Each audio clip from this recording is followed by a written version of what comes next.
नाही, या उड्डाणपुलाचं कधीच काम झालं नाही, उड्डाणपूल मंजूर पण झाला नाही। पण त्या दिशेने आम्ही प्रयत्न करत आहे। अनेकदा केंद्रीय मंत्री, स्थानिक आमदार यांना आम्ही निवेदन दिले आहे, पण निवेदनाची कुठे दखल झाली नाही। मधल्या काळात केंद्रीय मंत्री नितीन गडकरी साहेबांना आम्ही भेटलो, निवडणुकीचा दौर होता, आचारसंहिता लागली होती। त्यांनी आम्हाला आश्वासन दिलं आहे की लवकरच या उड्डाणपूल आम्ही तयार करणार आहोत या प्रकारे, आणि आशा आहे की ते उड्डाणपुलाची मागणी आमची मंजूर करतील। माझ्याबरोबर चंद्रशेखर पानतावणे, माजी उपसभापती। पानतावणे साहेब, हा खूप मोठा मुद्दा आहे। जर उद्या काल काचूरवाडीची जी दुर्घटना होती महाराष्ट्रातल्या सर्वात हादरलेली, आणि ती दुर्घटना उद्या खापरखेड्यामध्ये झाली असती तर कुठेतरी असं वाटलं असतं की आम्ही कुठेतरी काम करण्यास असमर्थ आहोत, आणि या पुलाला निर्माण लवकर झालं। काय मागणी राहील आपली? भारतीय जनता पार्टीची आपची सरकार आहे, सरकार भारतीय जनता पार्टीचे आहे। आम्ही या अगोदर मी अध्यक्ष खापरखेड शहराचा असताना 1 ते 2 निवेदन गडकरी साहेबांना दिलेले आहेत। त्यांनी दिल्लीमध्ये जाऊन परत मला पत्रही पाठवलं होतं की आम्ही लवकरात लवकर हे निर्माण करतो, परंतु मधामध्ये इलेक्शन आलं, त्याच्यामुळे आचारसंहिता लागली, त्याच्यामुळे थांबलं असावं। परंतु इथे या रस्त्यावर वर्दळ खूप आहे, 40 ते 50 हजारांची लोकसंख्या असताना इथे अति आवश्यक आहे। हा राष्ट्रीय महामार्ग आहे, इथे शाळा, कॉलेज, दवाखाना, महाजनकोचा प्लॅन आहे। या प्लॅनमध्ये अति आवश्यक इथे ब्रिज बनणं जरुरी आहे।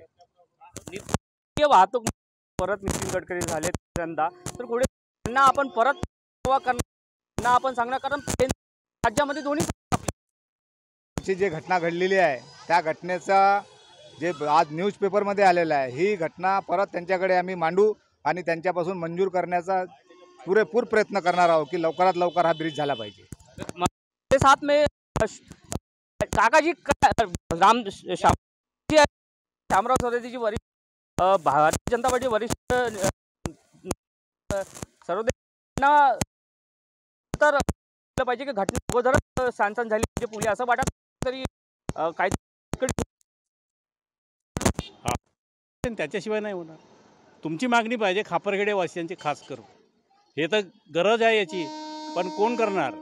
तुम्ही जोपर्यंत पुन्हा स्थानीय कॉन्ट्रॅक्टर म्हणा, स्थानीय व्यापारी संघ म्हणा, नागरिक म्हणा, जोपर्यंत आपण त्याची मागणी घेणार नाही, कोणीही नेता स्वतःहून येऊन काही काम करणार नाही। हे गरज आहे, हे सर्वांनाही माहिती आहे, आणि याच्यानंतर पुन्हा गाड्याची आवक वाढणार आहे। आता फक्त सुरुवात आहे, वाढत चालली आहे, त्याची खूप गरज आहे। आता आपण उचलू कमीत कमी त्याला बनवण्यासाठी 2 वर्ष लागेल। म्हणजे असं वाटते राजनीती न करता, कोणताही भेदभाव न करता, हे गावकऱ्याची मागणी आहे, हे पूर्ण याची मागणी आहे या क्षेत्रातल्या आवकसाठी। कारण काय, ज्याला या रोडनं जायचं आहे तो सरळ चालला जाईल। खापरखेड्या व्यापारीवाल्यांना काही प्रॉब्लेम होणार नाही, त्यांच्या वाहतूक, त्यांचा धंदा तो चालेल। पण मी नागपूरला जायचं तर मी सरळ जाईल ना।